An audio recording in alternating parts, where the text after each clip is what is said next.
जी hello दोस्तों, मैं हूं कमर चीमा और दोस्तों जैसा कि आप देख रहे हैं मेरे साथ मौजूद हैं आरज़ू काज़मी साहिबा। मैडम, सबसे पहले तो आपके वक्त का बहुत शुक्रिया। Thank you so much sir, आपने बुलाया, बहुत शुक्रिया। Thank you very much. Madam, ये अमेरिका की जो हुकूमत है उसने क्या किया है कि उसने एक ग्रुप है कश्मीर के अंदर, द रेजिस्टेंस फ्रंट, जिसको वो ये कह रहे हैं कि ये बेसिकली लश्कर तैयबा की प्रॉक्सी है। ठीक है ना जी। और वो ये भी कह रहे हैं कि उन्होंने रिस्पॉन्सिबिलिटी क्लेम की थी अप्रैल 2022 की। गवर्नमेंट ऑफ पाकिस्तान कहती है कि नहीं, उन्होंने रिस्पॉन्सिबिलिटी क्लेम नहीं की थी। जिसमें अगर आप देखें, इसाकदार साहब जो हैं उन्होंने ये कहा था कि उन्होंने रिस्पॉन्सिबिलिटी क्लेम नहीं की। आपको क्या समझ आ रहा है बेसिकली अमेरिका जो है उसने ये द रेजिस्टेंस फ्रंट को जो बैन किया है, इसकी क्या लॉजिक हो सकती है, किस वजह से किया है? What do you make of that? Sir पहली बात तो अमेरिका हो या यूएन की तरफ से जो इस तरह से किसी ग्रुप को टेरर ग्रुप बताया जाता है या किसी एक आदमी को कहा जाता है, मेरे ख्याल है वो खुद वो बेहतर समझते हैं। उन्होंने कुछ चेक करके ही बताया, तो बाकी चीज़ों में तो हम फौरन यूएन की बात मान जाते हैं, इसमें क्यों नहीं मानते। अगर उन्होंने टीआरएफ को अगर कहा है कि जी आप ये मतलब टेरर ऑर्गेनाइजेशन है, तो फिर हम हर जगह टांग क्यों उड़ाते हैं, मुझे समझ में नहीं आता। हर टेररिस्ट को अगर किसी को टेररिस्ट बोला जाए या टेरर ऑर्गेनाइजेशन बोला जाए, हमारी तरफ से सफाइयां जानी क्यों शुरू हो जाती हैं। वो ऑर्गेनाइजेशन जाने और वो लोग जाने, यूएन जाने। लेकिन अभी इस वक्त भी इसहाक डार साहब जो हैं वो जाकर और वहां पर उनका क्लिप जो आपने अभी थोड़ी देर पहले दिखाया भी था, वो बड़ा वायरल हो रहा है, जिसमें वो कह रहे हैं कि जी हमने उनको निकलवाया लिस्ट में से और हम उनके साथ हैं। तो ये मुझे समझ नहीं आ रही कि हम हर वक्त इस तरह के लोगों के साथ क्यों खड़े रहते हैं। अब उन्होंने अगर उनको टेरर उसमें डाला है तो किसी ना किसी लिस्ट में डाला है, तो किसी ना कोई रीजन तो होगा ना। ऐसी तो नहीं कर दिया होगा, कुछ पॉइंट्स दिए होंगे। जैसे अगर हम एफएटीएफ में गए थे तो हमने वो 26 पॉइंट्स थे ना, जब हमने क्लियर किए थे कि 27 थे, तो उन्होंने वो पॉइंट्स सामने रखे थे कि भाई ये रीजन है जिसकी वजह से आप एफएटीएफ में जा रहे हैं, और आप एक बार नहीं, आप शायद 4 बार जा चुके हैं। तो इसी तरीके से इनको भी जब उन्होंने कहा तो कोई ना कोई पॉइंट सामने रखे होंगे। इसहाक डार साहब को मुझे समझ नहीं आ रही कि उनसे क्या इतनी हमदर्दियां आ रही होती हैं।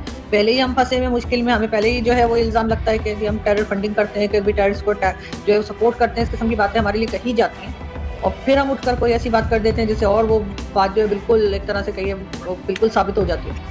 नहीं, लेकिन मैं आपको नहीं लगता कि भारत को एक नया पंचिंग बैग चाहिए? और उन्होंने कहा कि ठीक है, लश्कर तैयबा जो है वो तो अब एग्जिस्ट नहीं करती, सर्वाइव नहीं करती, डिसमेंटल है, उसकी स्ट्रक्चर मौजूद नहीं है। देखिए, उन्होंने इंडिया ने कोई लश्कर तैयबा का नाम नहीं लिया, और लश्कर तैयबा का नाम ना लेना इट मीन्स कि दैट डजंट एग्जिस्ट और that is not operating. That is one thing. Secondly, उनको कोई ना कोई तो पंचिंग बैग चाहिए कि भाई ठीक है, इस ऑर्गेनाइजेशन का नाम ले लो और ये चीज़ है। और दूसरा, अगर उनका इंफ्रास्ट्रक्चर जो है वो कश्मीर के अंदर मौजूद है, और जो बकौल मेरे ख्याल है इसहाक साहब के, ये तो जो उन्होंने 2019 में जो कश्मीर का स्टेटस चेंज किया उसके बाद से एक ग्रुप बना था, तो ये कश्मीर के अंदर जो ग्रुप है ये उसको क्यों मैनेज नहीं कर पाते? सर हमें हमेशा ये क्यों लगता है कि अगर किसी किस्म की कोई एलिगेशन लगी है या फिर टेरर फंडिंग की या फिर टेरर ऑर्गेनाइजेशन की, तो वो भारत ने करवाया है। ये भी तो हो सकता है कि वो तमाम लोग, वो तमाम फैक्टर्स हमारे यहाँ मौजूद हों, वो तमाम गलती हमारी हो। क्योंकि अगर इंडिया इतना स्ट्रांग होता कि वो हमारे ऊपर उनके कहने से कोई कुछ भी मान जाता, तो फिर तो उन्होंने हमारी ऐसी तैसी कर देनी चाहिए थी। जितना हम लोग समझते हैं कि हमारी उनके साथ दुश्मनी लगी हुई है, जो हमने बना कर रखी है अपनी वजह से, तो उसको अगर इतना पावर होता हिंदुस्तान के अंदर कि वो किसी को भी कुछ कहेंगे, यूएन को या किसी को, और वो बगैर किसी सबूत के, बगैर किसी बात के वो पाकिस्तान की ऑर्गेनाइजेशंस पे या पाकिस्तान पे इल्जाम लगा देंगे, तो फिर तो बहुत आसान काम था। वो तो अभी तक हमें बिल्कुल जैसे कहते हैं हमारा खाता बंद कर चुके होते। लेकिन उसके बाद हमारे वो पॉइंट्स निकल भी तो आते हैं ना, हमारी वो वीकनेसेस सामने भी तो आ जाती है, हमारी गलतियां। उसका क्या करेंगे? सिर्फ भारत के कहने से थोड़ी काम हो रहा होता है। जैसे मैंने एफएटीएफ की एग्जांपल दी कि वो 27 पॉइंट्स जो थे वो भारत ने थोड़ी रखे थे, वो तो जिन्होंने एफएटीएफ में डाला था उन्होंने रखे थे। और हमने इनकार नहीं किया, हमने एक चीज के लिए भी नहीं कहा कि नहीं नहीं ये तो हमारे अंदर है ही नहीं है, 27 पॉइंट्स आप गलत बता रहे हैं। हम लग गए उसको क्लियर करने में, और फिर हमने कहा हाँ जी, बार बार स्टेटमेंट्स आती थी, हाँ जी हमने अब इतने कर लिए हैं, उतने कर लिए हैं, अब 2 रह गए, 4 रह गए, 10 रह गए, हम तो ये बताते रहे। तो सर वो लोग सिर्फ इल्जाम थोड़ी लगा रहे होते हैं, सबूत भी दे रहे होते हैं। और फिर ये जो आप कह रहे हैं ना वो डिसमेंटल हो गए ग्रुप और काम नहीं कर रहे, मुझे नहीं लगता। ये तो नाम बदल बदल के इलेक्शन तक में आ जाते हैं। खासतौर पे हाफिज सईद का ग्रुप तो कई बार सुनने में आया कि इलेक्शन तक लड़ गया और नाम बदल कर आ गए, फिर दोबारा से इनके ऊपर एक्शन हुआ था। और ये अकेले नहीं है, कई लोग ऐसे जो अपने ग्रुप का नाम चेंज कर देते हैं और फिर आ जाते हैं। नहीं, ग्रुप का नाम तो चेंज करके वो ठीक है, वो कहते हैं ग्रुप एग्जिस्ट नहीं करता, लेकिन वो तो ये कह रहे हैं ना कि अब हम वो ऐसा कुछ भी नहीं कर रहे कि जिसकी वजह से हमें ये कहा जाए कि आप इन्वॉल्व हैं। तो इसमें फिर क्या प्रॉब्लम है? मतलब they are common human being, मतलब इंसान है, उनका उन्होंने भी तो अपना बिजनेस करना है, कुछ जिंदगी गुजारनी है। तो मतलब अगर ग्रुप खत्म कर दिए हैं तो दैट इज समथिंग गुड। मतलब जिन लोगों ने किए हैं उनको अप्रिशिएट करना चाहिए कि नहीं? तो पाकिस्तान को तो फिर यूएन के ऊपर केस कर देना चाहिए कि ये लोग तो बेचारे डिसमेंटल हो गए, तो काम ही कुछ नहीं कर रही है, तो टोपियां सी सी के गुजारा कर रहे हैं और आपने इनको टेरर ऑर्गेनाइजेशन डिक्लेयर कर दिया। तो हम उनके ऊपर केस क्यों नहीं कर देते, इंटरनेशनल कोर्ट ऑफ जस्टिस में जाएं और कहें देखो इतने आम से लोग हैं बेचारे, इतने गरीब लोग हैं, इतने सीधे हो गए, तो तीर की तरह सीधे हो गए और आप लोग इनका नाम डाले जा रहे हैं, तो उनके ऊपर उल्टा केस कर दे पाकिस्तान जाके, अगर इतना ही कॉन्फिडेंट है लोग। जबकि आप जानते हैं कि ये लोग नाम बदल कर आते हैं और इनका कोई काम नहीं बदलता, ये वही रहते हैं जो ये हैं, ये वो जिसे कहते हैं ना कुत्ते की दुम है, ये सीधे नहीं होते। हाँ, इनका तरीका है वारदात चेंज हो सकता है कि ये पहले किसी और तरीके से ऑपरेट करते हो, अब कोई और तरीका इन्होंने कर लिया, ये जरूर हो सकता है, लेकिन ये सुधर जाएंगे, मुझे नहीं लगता कि ये सुधरने वाली चीजें हैं। आपका क्या ख्याल है, अमेरिका ने क्यों इस ग्रुप को सैंक्शन किया है इस वक्त? What do you make of this? Sir कुछ पॉइंट्स उनके हाथ में आए होंगे जब भी किया होगा ना, कुछ ऐसे बस सिर्फ इसलिए कि उनको ऐसा लगा। अमेरिका कोई हम लोगों की तरह तो काम नहीं करता कि मेरा ख्याल है, मुझे ऐसा लगता है, ऐसा तो नहीं होता ना कुछ सर पॉइंट्स उनके सामने आए होंगे, चाहे भारत ने दिया हो या किसी ने भी दिया हो, फिर उन्होंने उनको वेरीफाई किया होगा। अगर भारत भी कर रहा है तब भी वो वेरीफाई करेंगे, भारत के सिर्फ कह देना तो काफी नहीं होगा, वरना तो अभी तक यहाँ पर जितने लोग इनमें से आधे तो अरेस्ट हो गए होते, तो वो अगर भारत का ही जोर चल रहा होता, भारत ने उन्हें कुछ ना कुछ बताया होगा, उसके बाद उन्होंने उसको वेरीफाई किया होगा, तब जाके फिर ऐसा किया होगा ना। इसलिए कि जो टेरर ऑर्गेनाइजेशन या टेरर फंडिंग के केसेस हैं या जो लोग हैं हाफिज सईद टाइप के, तो वो लिस्ट जो है वो इतनी मतलब उसमें 100-200 ही लोग होंगे ना, उससे ज्यादा तो नहीं होंगे, तो उनको उन्होंने चेक किया होगा, वेरीफाई किया होगा, उसके बाद इनके ऊपर इल्जाम लगा होगा। लेकिन इस वक्त इसाकदार साहब को बात नहीं करनी चाहिए थी, उन्होंने ऐसा बात करके और साबित कर दिया कि हाँ वो जो ये कहते हैं ना नॉन स्टेट एक्टर, तो उन्होंने बता दिया कि नॉन स्टेट एक्टर नहीं है, ये स्टेट एक्टर ही है, क्योंकि आपका डिप्टी प्राइम मिनिस्टर खड़े होकर उनके लिए बात कर रहे हैं। नहीं, ये वैसे जो स्टेटमेंट इसाकदार साहब चला रहे हैं ना मैडम, ये तब की है जब इंडिया ये हमला हुआ था, ठीक है। हाँ। तो इन्होंने खुद से ही इसाकदार साहब ये कह रहे हैं, ये उस वक्त की स्टेटमेंट है, और ये इन्होंने ये तब कहा था कि ये जो रेजिस्टेंस फ्रंट है ये बेसिकली आया था, मंजर आम पे तब आया जब इंडिया ने कश्मीर का स्टेटस चेंज किया, इन्होंने अपनी वो की, अब इंडिया ने इनको दहशतगर्द करार दे दिया। वो कहते हैं जी कि ये दहशतगर्द हैं, और वो बेसिकली ये कह रहे थे कि हमारे पास कोई ऐसी इन्फॉर्मेशन नहीं है कि ये लोग इस चीज़ में इन्वॉल्व थे, या इन लोगों ने इस हमले की जिम्मेदारी कबूल की, इस हमले की जिम्मेदारी कबूल की। इंडिया कह रहा है कि इन्होंने इस हमले की जिम्मेदारी कबूल की, और बाद में कहते हैं पता चला था कि ये जो हमले की जिम्मेदारी कबूल की थी, ये इन्होंने मीडिया पे फेक न्यूज़ चलाई थी। ये इसाकदार ने कहा है कि फेक न्यूज़ की बेस के ऊपर ये सारा चीज़ करा रहे थे। सो अब इस पे मैडम क्या मतलब, अब तो फिर ये जिसे कहते हैं ना, अब इंडिया वो जिसको मर्जी कह दे ये दहशतगर्द है, वो उसको रोक थोड़ा ही सकता है, वो इतनी बड़ी स्टेट है उनकी। सर इंडिया में तो कह सकते हैं, लेकिन सर अगर आप यूएन की तरफ चले जाते हैं या आप अमेरिका की बात करते हैं, तो वहां तो कोई ना कोई प्रूफ देना पड़ता होगा ना भारत को, या बस उनका कह देना काफी है, वो बोलेंगे टेररिस्ट हैं। नहीं, तो इधर इजराइल में इतना जेनोसाइड वो नेतन्याहू ने कर दिया, तो अमेरिका ने क्या बोला है उसके ऊपर? कुछ भी तो नहीं बोला, उसने तो कहा करते रहो जेनोसाइड, हमें तुमसे। अब देखिए ना, अमेरिका की भी सारी बातें थोड़ी ठीक है। आपको नहीं लगता ये बेसिकली अमेरिका ने एक पॉलिटिकली मोटिवेशन था कि भाई चलो इंडिया को खुश कर दें, पहले नाराज थे हमसे क्योंकि हमने इनकी मदद वगैरह नहीं की पाकिस्तान के खिलाफ में। आपको नहीं लगता ये सियासी चाल अमेरिका ने खेली? मैं तो यही समझता हूँ। सर मैं नहीं समझती, मुझे लगता है कि ये अमेरिका को, जब तक अमेरिका सियासी चाल वैसे नहीं चल सकता जब तक कि कोई प्रूफ ना हो, और उन्होंने जैसे बाकी चीज़ों के सामने वो रखते हैं उसी तरह से रखा होगा। बाकी हमारा तो सर, हम तो हाफिज सईद को भी नहीं मानते कि वो टेररिस्ट है, हालांकि यूएन ने कह रखा है, अभी भी अगर आप गूगल करें तो आपको हाफिज सईद का नाम मिल जाएगा और डेजिग्नेटेड टेररिस्ट भी लिखा हुआ मिल जाएगा, लेकिन हम कहते हैं नहीं, वो तो मसीहा है, वो तो यहाँ पे मदरसे चलाता है, वो तो बड़ा नेक आदमी है। हमारे जो पैनलिस्ट, पाकिस्तानी पैनलिस्ट जो इंडियन टीवी पे जाते हैं, वो गले फड़ के बोले होते हैं कि जी वो तो बड़ा अजीम इंसान है। और कुछ ने तो ये भी कहा, मेरे सामने की बात है, मैंने खुद देखा है, कि उन्होंने कहा कि जी अगर इतना अच्छा बंदा है तो आपने उसको हाउस अरेस्ट क्यों कर रखा है? कहते हो तो उसकी जान बचाने के लिए किया है, वरना आप लोग अटैक कर देंगे। तो हमारे तो इस किस्म के लोग हैं ना, हमारे तो जो इसके ऐसे लोग होते हैं, हाफिज सईद, मसूद अजहर या इस किस्म की जो ऑर्गेनाइजेशन जिनको बैन किया जाता है, वो तो हम तो उनके वैसे ही फैन होते हैं। हम कहते हैं नहीं, ये तो बहुत अच्छा काम कर रहे हैं। तो यहाँ पे हम क्या मान रहे हैं वो तो बात मैटर ही नहीं करती। हमने तो आज तक नहीं कहा कि कोई टेररिस्ट हमारे यहाँ है। हमारे तो उसामा बिन लादेन भी शहीद बताया था इमरान खान ने असेंबली में खड़े होकर, तो उसामा बिन लादेन जो है वो शहीद है, इमरान खान का रिकॉर्ड पे मौजूद है। हमारे लोग तो इस तरह के हैं, तो वो बेचारे क्या करेंगे? ना तो हम अमेरिकन की समझ में आते और इंडिया की समझ में वैसे बिल्कुल नहीं आते। तो वो जा के बेचारे वहाँ यूएन में बात करते हैं, फिर यूएन को वो सबूत देते फिरते हैं, और उसके बाद हम कह देते हैं कि नहीं, ये तो ना इंडिया को खुश करने के लिए। सर इंडिया को क्यों खुश करना चाहेगा अमेरिका? मतलब अमेरिका को इंडिया से ऐसा क्या चाहिए जो हम उसे नहीं दे रहे? अफगानिस्तान के लिए हम हाजिर हैं, जब वो लोग जाके वहाँ पे हम कुछ भी कर देते हैं। ईरान के लिए हम मौजूद हैं, चाइना को हम हार्ड टाइम देते हैं जब अमेरिका के, और इंडिया के लिए भी हम हैं। तो फिर इंडिया से क्या चाहिए अमेरिका को कि वो इंडिया को खुश करना चाहिए? ये तो फ्री में हम बट रहे हैं ना, हमारे के लिए बोल हमारे लगते हैं। नहीं, इंडिया से उनको ये चाहिए था, बेसिकली जो पॉइंट मेरा है वो यहाँ पे, इंडिया से ये चाहिए था कि India basically is not happy the way Americans treated with the Indians in this India Pakistan conflict. असल में बात तो ये है ना कि भाई ये तो आपको पता है ना, सारा इंडिया क्यों चीखता चला रहा है अमेरिका के बारे में, क्यों कहता है कि अमेरिका ने हमें हमारा सब साथ। ये तो आप मानती है ना कि इंडिया कहता है अमेरिका ने हमारा कोई साथ नहीं दिया। तो ये बेसिकली उनको साथ देना मुतरादिफ है। और वैसे भी अमेरिका की जो सैंक्शंस होती हैं वो कौन से यूएन की सैंक्शंस हैं, उनके तो क्या फ़र्क पड़ता है। लेकिन समहाउ इंडिया ने कन्विंस कर दिया और ये भी कह लिया कि ये एलईटी की लश्कर तैयबा की प्रॉक्सी है, तो ये खुद ही फैसला कर रहे हैं। तो इट मीन्स कि ये पाकिस्तान को मजीद ड्रैग करना चाहते हैं, वापस उसी गेम में लेके आना चाहते हैं कि भाई एलईटी की रिप्लेसमेंट आ गई है, सो पाकिस्तान को मजीद घसीटो इसी चीज़ के अंदर। ये चीज़ नज़र आ रही है। आपको नहीं लगता कि ये दोबारा फ्रेमवर्क हमारे लिए एक जाल जो है वो बुना जा रहा है मैडम? सर आप ही खुद ही कह रहे हैं कि अमेरिका की सैंक्शंस की परवाही कोई नहीं करता, फिर हमारी चीखें क्यों निकली हुई हैं? इसका मतलब है कि कहीं ना कहीं हम फंस रहे हैं। हमें ये डर है कि जो इल्जामात लगाए गए हैं, जो एलिगेशंस लगाई गई हैं, वो साबित हो जाएंगी।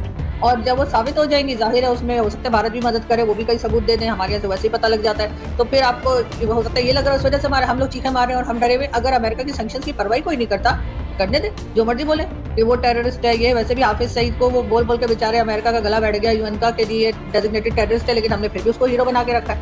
लेकिन और इसी तरीके से बाकी मसूद अजहर वगैरह भी हमारे यहाँ हीरो की ही हैसियत रखते हैं। और हमारे नेशनल हीरोज तो यही है। मैं तो कहती हूँ कायदे आज़म को हटा के नोट के ऊपर हाफिज सईद का फोटो लगा दे। नहीं, आप सीरियस हैं इस बात?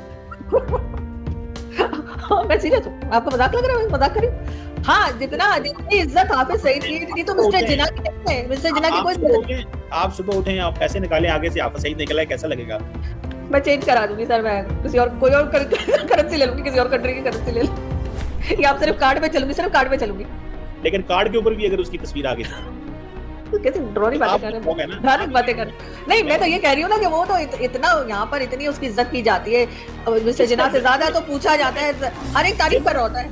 जेलों में कैद है मैडम, इज्जत किसकी? जेल सर, पहले भी मेरी आपकी बात हुई थी सर। वो हाउस अरेस्ट है, आराम से दंदनाता फिर रहा है अपने बड़े से बंगले के अंदर, लॉन में टहल रहा है, टीवी देख रहा है, एसी चला रहा है, घर वाले बैठे अपनी मर्जी के खाने खा रहा है। इमरान खान है ना जेल में, तो इमरान खान ये तो जेल में नहीं है, तो इसको हाउस अरेस्ट को तो मैं जेल नहीं समझती। मुझे लगता है ये बहुत ही, और कब वो हाउस में है और कब हाउस के बाहर है वो भी पता नहीं लगता। तो मुझे नहीं लगता कि उसके ऊपर कोई खास सख्ती की जा रही है। लेकिन ये जरूर है कि हाफिज सईद एक मतलब एक हीरो का दर्जा जरूर पाकिस्तान में रखता है। ये तो आप जो है ना वो ऐसे भी हीरो कह रही हैं, किसका हीरो है, कौन सा उसको कौन? मैं तो ये देखें, ये तो आप थोड़ा सा जो है ना लोगों का हीरो तो इमरान खान है, या लोगों का हीरो जो है वो मरियम नवाज है जी, चलो बिलावल भुट्टो है। नहीं तो उतार के तो जो हाफिज सईद को रख दिया, क्योंकि किसने कहा है कि वो हमारा हीरो है? सबने मैं किसी का नाम कह लूं सर, सब यहाँ पर यही माइंडसेट रखते हैं। अब आप देख लीजिए खादिम हुसैन रिजवी, बल्कि खादिम हुसैन रिजवी को भी छोड़ें, ये जो था जिसने सलमान तासीर साहब को मारा था, कादरी, आपने देखा था इसके जनाजे में कितने लोग थे? जो रश लगा हुआ था, चलने की जगह नहीं थी। आपने टीवी पे तो देखा ही होगा, आपने देखा कितना क्राउड बाहर निकला था। ये माइंडसेट है हमारा। और आपने देखा अब्दुल सत्तार ईदी साहब के जनाजे पे क्या इस तरह का रिश्ता नहीं था? क्या सलमान तासीर साहब के जनाजे पे रिश्ता नहीं था? इसलिए मैं कह रही हूँ कि हाफिज सईद भी हमारे हीरो ही की हैसियत रखता है। पहले तो उनके डब्बे शब्बे भी रखे होते थे डोनेशन के, हर जगह हटाए गए, लेकिन वो हाफिज सईद को तो लोग यही समझते हैं। हमारे तो जैसे मैंने कहा, तो पाकिस्तानी पैनलिस्ट इंडियन टीवी पे जाके चिल्ला चिल्ला के बता रहे होते हैं वो हमारे हीरो हैं, पता क्या क्या बोल रहे होते हैं। तो सर उसकी फोटो लगा दे नोट के ऊपर, मैं तो कहती हूँ। 2-4 बंदा अगर किसी ने कह दिया तो दैट डज नॉट रिप्रेजेंट कि वो 250 मिलियन की नुमाइंदगी करता है। ये तो ज्यादा नहीं मतलब हो जाती? नहीं सर, 2-4 बंदा नहीं है। नहीं, ये तो इस तरह तो हाफिज उसामा बिन लादेन के भी बहुत सारे फॉलोअर होंगे मिडल ईस्ट के अंदर, तो ये इसका मतलब क्या है कि वो सारा मिडल ईस्ट जो है वो इस तरह सोचता है। मैडम आपको नहीं लगता कि पाकिस्तान बदल चुका हुआ है? आपको भी अपना इंप्रेशन जो है उसको अपडेट करना चाहिए। ये बदला हुआ पाकिस्तान है, ये ऑर्गेनाइजेशंस खत्म हो चुकी हैं सर। पिछले 11-12 साल से जानती थी, मैं टीवी चैनल पे थी सर। आप 1 इंच आपकी सोच नहीं बदली सर, मैं बाकी लोगों का क्या कहूँ। आप जो पहले दिन आप सोचते थे सर, वही पॉइंट ऑफ व्यू क्या सोचते हैं? नहीं, मैं एक बात कह रही हूँ कि मैंने आपको बदलते हुए नहीं देखा सर। आप जो पहले दिन जो आप बात करते थे ना, जब मेरा फर्स्ट डे मिले थे, याद है आपको? मैंने गलती से जर्नलिस्ट बोल दिया था और आप भड़क गए थे लाइव शो में मेरे पर, मैं जर्नलिस्ट नहीं हूँ। मैंने कहा यार क्या कह दिया मैंने। तो मैं ये कह रही हूँ कि नहीं, सोच नहीं बदली जा सकती। चीमा साहब क्या कहूँ आपको इसके बारे में? क्या है नहीं, हमारे लोग अपनी सोच शकील साहब की तरह जिस तरह सवाल पूछते हैं ना, आप मुझे सवाल पूछे कि क्या मतलब हाफिज सईद के बारे में मेरा क्या व्यू है, आप पूछे, मैं आपको मुझे नहीं, आप बताइए ना। आप हाफिज सईद, आपका अपना पॉइंट ऑफ व्यू होगा, लेकिन मेजॉरिटी तो उसको हीरो ही मानती है। अगर नहीं मानती सर, उसको जेल में डाला होता, 76 मारे होते, 4 इंसान का बच्चा बनाया होता, लेकिन नहीं किया, डरे हुए उससे। अभी उसके बेटे ने आके किस तरीके का स्टेटमेंट दिया बिलावल भुट्टो के खिलाफ, किसी को कोई एक्शन दिया, बट ठीक है, बोल गया, चला गया। और यही हाल ये मसूद अजहर और बाकी लोगों का है कि उनको जो है वो हीरो समझा जाता है यहाँ पे। तो उनके ऊपर एक्शन कैसे होगा? वो आपको याद होगा थोड़े दिन पहले हमारे जो डिफेंस मिनिस्टर साहब है, उन्होंने कहा था पूरी दुनिया से कोई भी आ जाए, पाकिस्तान का चक्कर लगाए, और एक भी टेररिस्ट हमें पकड़ के दे दे तो हम मान जाएंगे कि हमारे यहाँ टेररिस्ट रहते हैं। भाई आप मानते ही नहीं है उनको टेररिस्ट, तो जाहिर है कौन पकड़ के देगा? जिसको भी लाएंगे उनको कहेंगे ये तो मसीहा है, बात उधर ही खत्म हो जाएगी। नहीं मैडम, ये देखें, ये तो बात सही है ना कि अब एक तरफ आप देखें कि पाकिस्तानी जो है वो हाफिज सईद को ना वोट डालते हैं, ना पाकिस्तान ने हाफिज सईद को एमएनए बनाया है, ना उसको वजीर आजम बनाया है। मतलब वो क्या उसको बनाया है? अगर किसी मुल्क के अंदर डिवाइडेड ओपिनियन है भाई, लोग अगर एक बंदे को फॉलो करते हैं, उनका एक माइंडसेट है, तो दैट डज नॉट मीन कि उस मुल्क के अंदर, आप मुझे ये बताएं, आप खुद बताएं, ये मुल्क के अंदर रिलीजियोसिटी है क्या? कभी पाकिस्तान के अंदर लोगों ने मौलवियों को वोट डाला है? इस मुल्क के अंदर रिलीजियोसिटी है, इस एन इस्लामिक कंट्री, पर क्या कभी हमने किसी मौलवी जमात को या इस्लामिक जमात को वोट डाल के वजीर आजम बनाया? सर आपके ख्याल से पब्लिक बनाती है वजीर आजम? मुझे हैरत हो रही है सुन के, इसलिए कि पब्लिक तो वजीर आजम नहीं बनाती। जुल्फिकार अली भुट्टो से लेकर शहबाज शरीफ तक, आपके ख्याल से ये वोट से है शहबाज शरीफ? या इमरान खान जो आए थे, इमरान खान वोट लेकर आए थे प्राइम मिनिस्टर जो बने थे? नहीं सर, कोई नहीं आता। और ये जो लोग मुल्क को चलाते हैं ना सर, ये भी मौलवियों को लाना नहीं था, ये सिर्फ मौलवियों को रखते हैं डराने धमकाने के लिए, टाइम को इस्तेमाल करने के लिए, एकदम से निकाल लेंगे जी इस्लामिक कंट्री है, ये नहीं हो सकता, वो नहीं, इस किस्म के इस कामों के लिए इनको रखा गया। वरना होना तो ये चाहिए था कि मौलवी को मौलवी की जगह रखते, फौजी को फौजी की जगह रखते, और जो सिविलियन गवर्नमेंट है वो फैसला किया करती। लेकिन यहाँ सब उल्टा है। फैसले पंजाब में जो उसको करना होता है, रोज वो प्रोजेक्ट करती है, मरियम नवाज को कौन रोकता है? क्या प्रोजेक्ट? जो भी उसने प्लान करना होता है, जैसे भी करना होता है, सिंध में जो प्लानिंग करनी होती है, मरियम नवाज करती नहीं है। कभी उसने कहा है कि मुझे नहीं करने दिया गया? सर कोई कहेगा कि मुझे नहीं करने मतलब कहेगा तो पता चलेगा ना, आप और मेरे कहने से क्या फर्क पड़ता है? नहीं सर, कुछ नहीं, इतना मुश्किल है सर कि इनको डिक्टेशन आता है और ये उसी हिसाब से चलते हैं, चाहे वो मरियम नवाज हो, चाहे वो इमरान खान हो, चाहे वो शहबाज शरीफ हो। यहाँ पर ना तो वोटर की कोई अहमियत है और ना ही गवर्नमेंट की। प्राइम मिनिस्टर चाहे वो शहबाज शरीफ हो या इमरान खान, सब पपेट है, और हर एक जो है वो बस अपनी कुर्सी बचाने में लगा हुआ है और उसके अलावा कुछ भी नहीं है। और लाने वाले जो हैं वो कहीं और बैठे हैं और वो कहीं और से डिक्टेशन दे रहे हैं। ये आप भी जानते हैं कहाँ इन्होंने काम करना है, कहाँ इन्होंने काम नहीं करना है, क्या इन्होंने बोलना है, इनको सब कुछ लिखा हुआ आता है। बल्कि आप अभी ट्विटर पे अगर देखें तो जो इनके फेवरेट या इनके कहे हुए जो लोग हैं, चाहे वो एक्टिविस्ट हों चाहे वो जर्नलिस्ट हों, वो ऐसा कॉपी पेस्ट लगाते हैं कि एक वर्ड इधर से उधर नहीं होता, एक जैसी ट्वीट एक साथ आती है। तो हर जगह से आती हैं वो, तो मतलब और कहाँ करते हैं मैडम, इस तरह की चीजें होती हैं। सो व्हाट, क्या फर्क पड़ता है इस चीज का? मतलब ये ओपिनियन बिल्डिंग तो मतलब होता है ना। अब बात कर रही थी मैं कह रहा था मरियम नवाज को क्या डिक्टेशन मिलती है, या उसको पंजाब में अगर उसने कोई गवर्नेंस का काम करना है या उसने कोई बड़ा इंफ्रास्ट्रक्चर करना है तो उसको क्या डिक्टेशन मिलेगी? एक बात। दूसरा, अगर 4 ओपिनियन मेकर, 4 सहाफ़ी अगर कोई ओपिनियन कहीं से लेके इकट्ठे एक जैसा टैक्स लगा देते हैं तो इसमें हुकूमत का क्या लेना देना है? हुकूमत और है, ओपिनियन मेकर और है, सहाफ़ी और है। मैडम आप तो ज़्यादा ही लगता है सर, मुझे लगता है मैं कितना भी आपको बताऊं सर, मेरा सर मैं फोड़ती रहूं, कोई फायदा नहीं है सर। वही बात है जो आप सोच के बैठे। करना चाहता हूँ मैं, तो आपको एक्सप्लोर करना चाहता हूँ कि आप जो बात कर रही हैं उसमें कितना लॉजिक कितना है, ये चीज मैं एक्सप्लोर करना चाहता हूँ। बाकी तो आप you can say whatever you want to say, लेकिन मेरा तो सिर्फ सवाल जो है वो लॉजिक से है कि भाई मरियम नवाज ने कब कहा है कि मुझे ये नहीं करने दिया गया, मुझे वो नहीं करना? वो जो उसने करना होता है वो करती है। एस्टैब्लिशमेंट उसको क्या कहती है कि ये करो वो करो, मतलब इधर ना जाओ उधर ना जाओ। मतलब एज एन इंस्टीट्यूशन कोई भी ग्रुप जो है, इंस्टीट्यूशन हुकूमत को रिक्वेस्ट कर सकता है छोटी मोटी चीज़, अगर उनके इंटरेस्ट की हो, पब्लिक इंटरेस्ट की हो, नेशनल इंटरेस्ट की हो। बट ये कह देना कि सारे वो करते हैं, मरियम नवाज भी करती है, कभी नहीं कहा उन्होंने। वो कायम अली शाह, वो क्या शाह साहब सिंध के अंदर, उन्होंने तो नहीं कभी कहा, मुझे कह रहा हूँ, कभी नहीं कहा कि वो उनको कभी डिक्टेट किया गया, कभी कहा सर? कभी किसी ने नहीं कहा। आप सही कह रही थी, कह रहे हैं, तो अब आप कह रही हैं नहीं कह सर। मैं ये कह रही हूँ कि डिक्टेट किया जाता है। मैं ये कह रही हूँ कि पपेट तो इमरान खान को फिर पपेट प्राइम मिनिस्टर क्यों कहा गया? इनको हर ऑर्डर मिलता है तभी ये काम करते हैं। जहाँ इनकी जरूरत होती है वहाँ इन्हें दिखा दिया जाता है, जहाँ जरूरत नहीं होती वहाँ इनको कहते हैं ठीक है साइड पे हो जाओ। ये मैं कह रही हूँ सर, मरियम नवाज ने कोई स्टेटमेंट नहीं दिया, वो कैसे दे सकती है? अगर उन्होंने किसी दिन ये स्टेटमेंट दे दिया कि जी मेरी मर्जी के हिसाब से काम नहीं हो पा रहा, उस दिन तो कुर्सी चली जाएगी उनकी। अच्छा, डू यू थिंक दैट कि ये पॉसिबिलिटी मौजूद है? सर आप इतने मासूम मुझे क्यों लग रहे हैं, पता नहीं, मुझे समझ नहीं आ रही। या तो आपने मेरी सुपारी ले रखी है सर, और आप चाह रहे मतलब सुपारी बोले तो ऐसे कि मैं इसको बुला के और इससे ऐसा पुट्ठा सवाल करूंगा, ये उल्टा जवाब देगी और ये मर जाएगी। नहीं, मैं साफ बता रही हूँ आपको। ये सुपारी क्या चीज़ है? First time I am learning this. Sir क्या हो गया सर, इतना बोला जाता है सुपारी? अच्छा चले कोई बात। तो सर वो है मूवीज में बोला जाता है, मूवी नहीं देखते होंगे इसलिए। आप किताबें बहुत पढ़ते हैं ना, मैं मूवी बहुत देखती हूँ, किताबें भी पढ़ती हूँ लेकिन इतनी नहीं जितनी आपके पास है। लेकिन सर मैं यही कह रही हूँ कि पाकिस्तान की जो भी गवर्नमेंट है, जुल्फिकार अली भुट्टो से लेकर शहबाज शरीफ तक, अपनी मर्जी से ये लोग कुछ करा नहीं सकते। सीधी बात है, सबको पता है। कि इनके ऊपर एक और बॉस होते हैं और वो इनको जो कहते हैं ये वही करते हैं, उसी तरीके से करते हैं। तो वो हमेशा से रहा है। और वरना इमरान खान के ज़माने में आपको याद होगा जब कोविड आया था ना, तो इमरान खान ने कहा कि नहीं जी मैं लॉकडाउन नहीं करूँगा, स्टेटमेंट आया था इमरान खान का। उसके 2-3 घंटे के बाद वो आसिफ गफूर साहब आए और उन्होंने कहा जी लॉकडाउन है।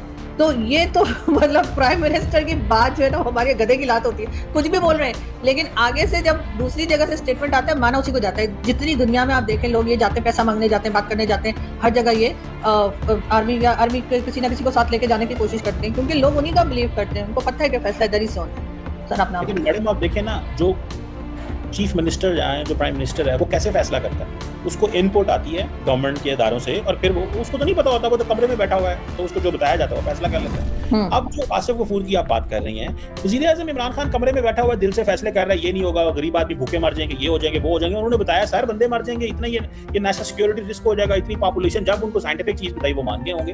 तो मेरा नहीं ख्याल कि हुकूमती इदारे जो हैं वो they take decision in best. मतलब आपने इतने ढक्कन किस्म के प्राइम मिनिस्टर्स लाए होते हैं कि उनको एक कॉमन सेंस वाली बात समझ नहीं आ रही, कितने बंदे मर जाएंगे कोविड से, ये हो जाएगा। उनको बताना पड़ रहा है कि सर ऐसा हो जाएगा, मतलब वो खुद से कैच नहीं कर पा रहे। तो अगर उनकी इंटेलिजेंस इतनी भी नहीं है, अगर उनकी समझ इतनी भी नहीं है, अगर वो उतने भी इंटेलिजेंट नहीं है, तो उनको फिर प्राइम मिनिस्टर इसीलिए शायद बनाया जाता है कि इनको कुछ समझ ही ना आए और फिर इनको बताया जाए कि सर ऐसा हो जाएगा, ऐसा हो जाएगा, तो वो कहेंगे ठीक है।